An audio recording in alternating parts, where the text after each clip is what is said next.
खुलुमबाय नोंथांमोनखौ बयखौ बरायबाय दिनै 22 एप्रिल 2023 बाराय जाबाय सुनिबार फैदो दिननि खौरांफोरखौ बेखेवनोसै। लाबनि बारहुंखा मोनसे दुखुनांथाव खौरां सफैदों। मोजां मोनलायनायनि बारहुंखा बारदों आरो बे बारहुंखाजों सानै गथ'फोरा अबथिरायै जिउ गोमादों। सानै फरायसा आरो फरायसुलिया गावसिनि जिउखौ गावसोरनो फोजोबदों। चिरां डिस्ट्रिक्टनि पानबारि पुलिस बादानि सिङाव थानाय बरगाव 3 नं लोखि जरायाव 10 थाखोआव फरायबाय थानाय फरायसा गथ' आरो 9 थाखोआव फरायबाय थानाय फरायसुलिखौ जिउ फोजोबनानै लानाय थासारियाव पुलिसआ बोखांनो हादों। गिबियावनो बिसोरनि जिउ फोजोबना लानायखौ ओनसोलनि मानसिफोरा नुनो मोननानै पुलिसनो खौरां हरनायनि उनाव पुलिसआ गोथै सहखौ बोखांनो हादों। रिपर्टनि बायदिब्ला बरगाव बदियागुरि गामिनि थागिबि 9 थाखोआव फरायबाय थानाय सासे फरायसुलिया बङाइगावनि सिगुनसिला गामिनि 17 बोसोर बैसोनि सासे फरायसाजों जानबुंनि गेजेराव गोसो थोलायदोंमोन। नाथाय बिसोरनि गेजेराव मा जाखो 5 दाननि उनावनो बे जाथाया सोराङाव फैदों। नाथाय बिसोर सानैया बेबायदि गिथाव बाथाव जाथायखौ माबोरै खालामखो, सोरनि जाहोनाव खालामखो बेखौ दासिमाव गुमुर मोनथ'नाय जायाखै। उदालगुरि जिल्लानि सिङाव थानाय रौता ओनसोलाव आयेननि बेरेखा गथ' गारग्रा क्लिनिक खुलिनायनि जाहोनाव क्लिनिकखौ बन्द' खालामना होदों। क्लिनिकखौ सालायग्रा डक्टरनि मुङा जाबाय डक्टर जतिन नाथ।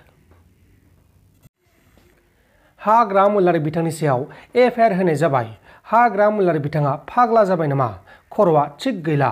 बे गल्डनखौ हुफ्लेनो हाबाथाय जेरावबो देरहागोन होननानै हाग्रा मुलारिया सानदों। जाम्बाना माथो जाखो बेलाय?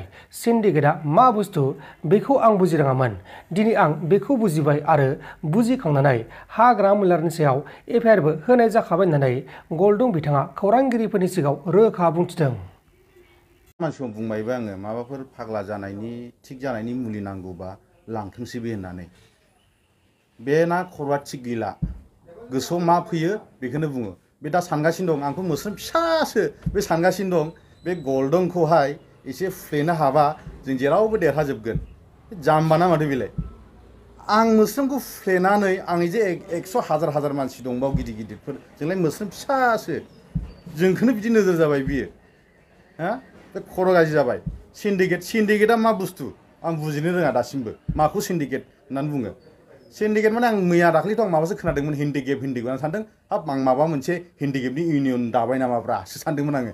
मैयासो बुजिबाय आं बिदि नै बुजिना दिनै FIR होबाय आङो हाग्रामाखौ FIR होबाय दिनैहाय। जुदि सिन्डिकेट सालायदोंबा बे आंनो प्रुफ होनांगोन आं सिन्डिकेट सालायदों होननानै। आं गसाइयाव थानायाव दिनै FIR होदों आरो आङो आसा दं BJP गभर्नमेन्ट आरो BJP गभर्नमेन्टखौ जाहाथे न्याय होयो। नोंथांमोन दासिमनि माखासे खौरांफोरा बेखिनिल'मोन। बेखिनिसिम नायनायनि थाखाय नोंथांमोननिसिम रोजा रोजा साबायखर। गोजोन्थों एसेनोसै। जै बर' हारिनि।